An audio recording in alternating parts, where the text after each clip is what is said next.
e você assistirá a seguir é apenas um corte. Continue ajudando o Rio Grande do Sul utilizando nosso Pix, contatoliterascience@gmail.com.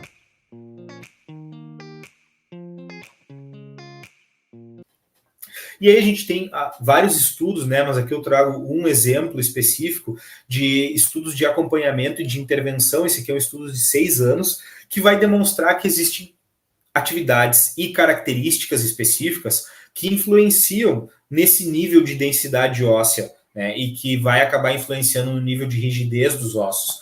Que, sim, como está aparecendo aqui no vídeo, né, a primeira conclusão do trabalho é sobre as atividades de impacto. Essas atividades, logo mais adiante eu vou explicar por que elas têm um benefício e elas têm um processo de ativação da célula óssea que é específica, então todas as atividades relacionadas a salto, principalmente. E a gente tem várias outras características que são características genéticas, por exemplo. Existem já alguns estudos demonstrando que tem características genéticas específicas que podem alterar ou influenciar no maior ou menor nível de densidade óssea. Características de alimentação, principalmente na alimentação nos primeiros anos de vida, relacionados à ingesta de cálcio e de todos os nutrientes que são específicos, vitamina D, por exemplo, que são específicos para o desenvolvimento ósseo.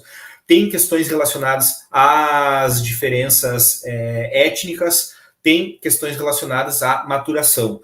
Todos esses fatores eles vão influenciar no desenvolvimento ósseo, mas a gente tem um fator forte, que é o fator do estímulo da atividade física, que ele pode, muitas vezes, compensar alguns outros fatores que não são tão benéficos para o desenvolvimento ósseo.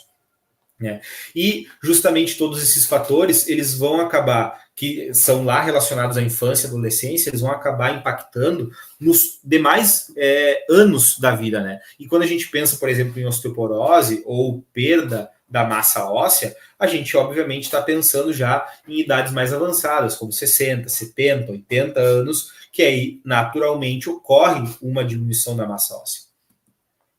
Então, desde essa perspectiva do exercício com impacto e do exercício com alta intensidade e relacionado, né, ao desenvolvimento ósseo, uma das principais conclusões que vários estudos de acompanhamento longitudinal, de intervenção, a gente já tem revisões sistemáticas sobre estudos longitudinais, eles vão demonstrar que, a nível de desenvolvimento ósseo, os exercícios ou as atividades físicas de alta intensidade e que tem como característica vários impactos ou uma sobrecarga forte na musculatura, eles vão ter um benefício a nível de desenvolvimento ósseo. O que isso implica? Isso implica em dizer que os esportes que têm corrida, como o sprint, corrida em alta velocidade, que a corrida ela vai ter tanto o impacto do pé no solo, né, dos múltiplos saltos, que é a corrida, como também a contração muscular forte, quando é uma corrida com alta intensidade.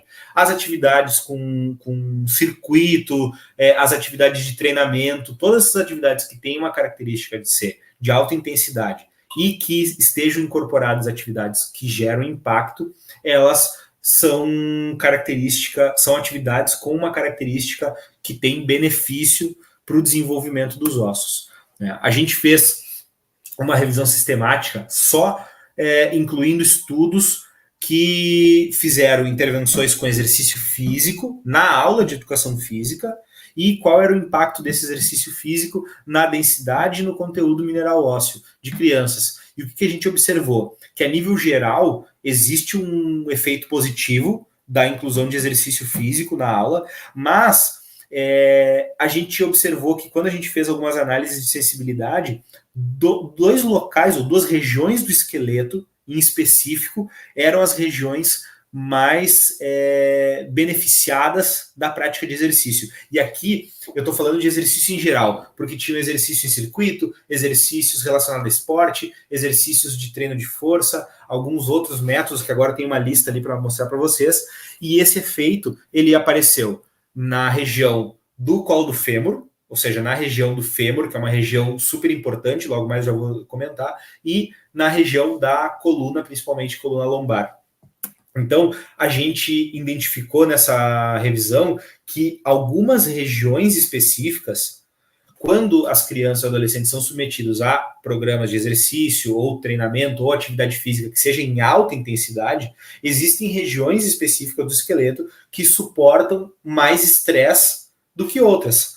E isso implica em ter uma maior ativação das células ósseas e que, por consequência, tem um maior efeito no aumento da densidade óssea em resposta ao exercício ou atividade de alta intensidade. E aqui nessa revisão, a gente, como eu já comentei com vocês, tinha atividade esportiva, tinha atividade de treinamento, tinha atividade relacionada à pliometria especificamente, que é vários circuitos com saltos, mas tinham outros tipos de treinamento, só treinamento de força também. E o que a gente identificou então? Que as intervenções que tinham um programa de exercício físico, elas aumentavam densidade de conteúdo mineral ósseo, em especial colo do fêmur e coluna lombar. Os meninos, aí foi um resultado interessante, que também a gente já tem uma perspectiva, e aí já falando lá daquela introdução inicial, nessa diferença sobre as atividades físicas e o envolvimento com o exercício físico relacionado ao gênero, os meninos eles tiveram um maior aumento no conteúdo mineral ósseo, enquanto as meninas tiveram um maior aumento na densidade mineral óssea. E o que isso implica? Isso implica que os meninos eles ainda não tinham passado pelo processo de puberdade ou completado todo o processo de desenvolvimento de puberdade. Isso implica que os meninos, quando fazem de maneira mais jovem, exercício com alta intensidade, eles têm um aumento de conteúdo mineral ósseo muito intenso. E isso, posterior, vai ser somado com um aumento de área óssea, porque vai ter o aumento do crescimento natural a nível de estatura. E quando aumenta essa área óssea, somado com esse aumento de conteúdo mineral ósseo, vai finalizar ou culminar com um osso mais denso e mais forte. Já as meninas que têm um processo de maturação mais cedo que os meninos, elas tiveram um aumento muito maior já em densidade óssea, porque várias meninas, por exemplo, e adolescentes, por exemplo, de 14, 15 anos, já chegaram muito próximo da sua estatura final.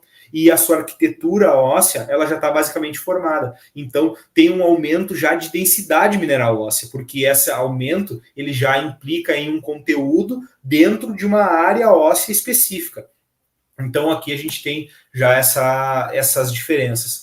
A gente identificou que as intervenções elas tinham características específicas que eram, primeiro, entre 3 a 5 sessões, sendo muito coerente com as recomendações da OMS, né, que é um mínimo de 3 vezes por semana, e as atividades eram de alta intensidade ou de moderada intensidade, mas nunca atividade de intensidade leve, né? E dentro dos exercícios a gente tinha exercícios com salto, corridas de alta intensidade, exercícios funcionais, atividades de coordenação e vários tipos de esporte com bola. Então, para demonstrar que não é só relacionado a treino de força, por exemplo, para desenvolver força e que isso vai ter uma implicação óssea. Não, na verdade a gente tem uma variedade de possibilidades de atividade que podem ser incluídos, que vão ter um impacto específico no desenvolvimento muscular e esquelético, né, da criança e do adolescente.